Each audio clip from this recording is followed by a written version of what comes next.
Meus prezados amigos, há duas leis que podem dominar você. Uma, nem de brincadeira, a outra sim. Isso está em Romanos capítulo 8, versículo 2. Porque a lei do Espírito de vida em Cristo Jesus me livrou da lei do pecado e da morte. Se você serve a lei de vida em Cristo Jesus, você está livre da lei do pecado e da morte. Mas se você serve a lei do pecado e da morte, você não tem nada com a lei de vida em Cristo Jesus. Aí, meu irmãozinho, você vai ser simplesmente uma pessoa sofredora. Escolha não, missionário.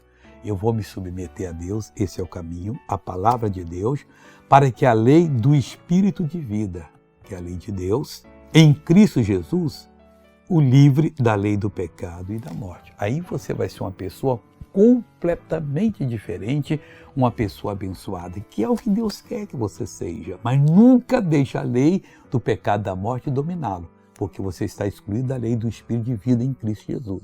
Deixe a lei do Espírito de vida em Cristo Jesus dominá-lo e você estará muito liberto, sem nada de submeter à lei do pecado e da morte.